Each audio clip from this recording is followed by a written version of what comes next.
No news only views. दर्शकों, अभी 1 नवंबर को मध्य प्रदेश का स्थापना दिवस मनाया गया।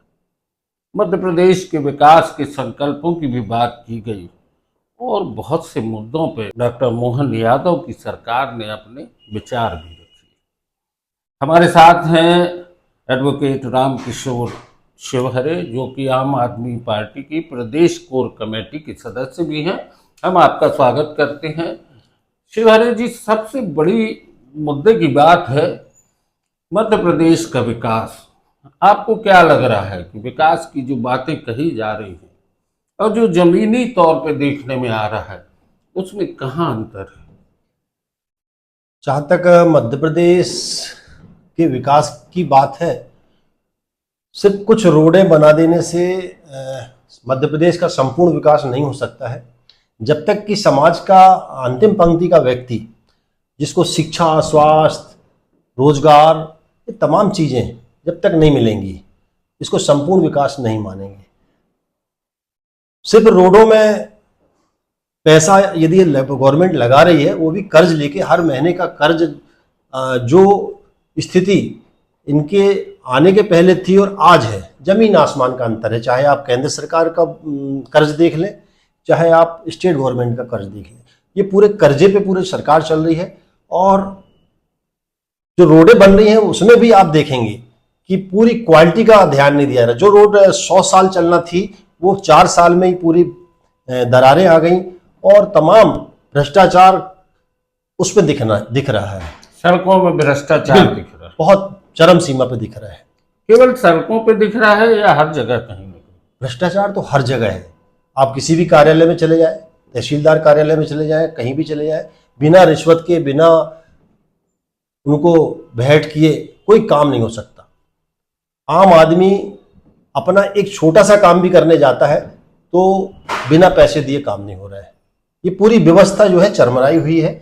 मध्य प्रदेश सरकार सिर्फ भावनात्मक रूप से लोगों को बांट करके, नफरत फैला करके अपना शासन सत्ता चलाने का काम कर रही है। शिवहरे जी, एक और बात आती है, आम आदमी पार्टी लगातार मध्य प्रदेश में अभी क्या स्थिति में है? एक जगह बस आप महापौर का चुनाव जीते, अभी आने वाले विधानसभा चुनाव जब होंगे, उसकी क्या तैयारियां हैं आप लोग? हमारी इसकी व्यापक तैयारी चल रही है। आने वाले समय में ये जो पूरा प्रदेश कोर कमेटी है, ये अभी लगभग 500 सभाओं का हमारा अभियान चल रहा है। अभी कल ही परसों में हमने मंडला में 2 सभाएं लेके आए और ग्रामीण क्षेत्र में वहाँ पहुँचना हुआ। ऐसे कोर कमेटी के 50 लोग हैं जिनको 10-10 सभाओं का टारगेट दिया गया है और मध्य प्रदेश में लगभग 500 सभाएं चालू हो चुकी हैं। भोपाल में भी चल रही हैं, पूरे तमाम रीवा क्षेत्र में चल रही हैं, जबलपुर क्षेत्र में चल रही हैं, इंदौर क्षेत्र में, सभी जगह। तो ये अभियान जो सभाओं के माध्यम से एक माहौल तैयार होगा, उसके बाद फिर प्रदेश का एक गठन होगा और आप देखेंगे कि जैसे जैसे विधानसभा चुनाव आएगा, हमारा एक विकल्प बन करके आम आदमी पार्टी सामने आ जाएगी। आमतौर पर यह भी कहा जाता है कि आम आदमी पार्टी भारतीय जनता पार्टी का एक अनुषांगिक संगठन है, तो इससे आप क्या इत्तेफाक रखते हैं, क्या और अलग है? आम आदमी पार्टी एक राष्ट्रीय पार्टी है जिसकी दिल्ली में 3 बार सरकार चली, पंजाब में सरकार चल रही है। आज हम सबसे बड़े प्रतिद्वंदी भाजपा से यदि हैं तो गुजरात में हैं। 5 विधायक हमारे वहां पर जीत के आए। अभी उपचुनाव में हमारा एक विधायक जीत के आया और लगभग 20-22 विधायक हमारे सेकंड नंबर पे थे। यानी अभी आप भाजपा के अनुषांगिक संगठन में सबसे पहला यदि कोई राज्य अब आएगा तो गुजरात आएगा और गुजरात में भाजपा और कांग्रेस दोनों के खिलाफ पब्लिक हो गई है। और थर्ड विकल्प, जिस प्रकार से पंजाब में आम आदमी पार्टी को स्वीकार किया गया, वैसे ही अब गुजरात में स्वीकार करने जनता जा रही है। तमाम सभाएं आप गोपाल इटालिया जी की देख लीजिए, तमाम वहाँ के प्रदेश के नेता, अभी अरविंद जी भी गए थे। तो बहुत बड़ी बड़ी सभाओं में बहुत तादाद में लोग आ रहे हैं। बिहार में अभी कहीं कुछ नहीं। बिहार एक अलग राज्य है, वहाँ पे थर्ड विकल्प ऑलरेडी वहाँ पे है और थर्ड विकल्प की गुंजाइश फिलहाल नहीं है, लेकिन हम लड़ रहे हैं, 90 सीटों पे लड़ रहे हैं और अपनी उपस्थिति दर्ज कर रहे हैं। बिहार। निश्चित तौर पर एक तीसरे विकल्प के तौर पर आम आदमी पार्टी मध्य प्रदेश में भी कहीं ना कहीं अपनी भूमिकाएं तय करने की कोशिश में है। अभी आपके जो संगठन है मध्य प्रदेश जी। में युवाओं की स्थिति क्या है? अभी युवा कहीं ना कहीं मध्य प्रदेश में भ्रमित है, और जैसे जैसे ये सत्ता बेनकाब हो रही है भाजपा की, युवाओं को आने वाले समय में कहीं नौकरी नहीं है। आप देख लीजिए, लगातार इतने लंबे अरसे से कोई वैकेंसी नहीं निकल रही है। हम हर घर में एक नौकरी वाला व्यक्ति हर घर में होता था।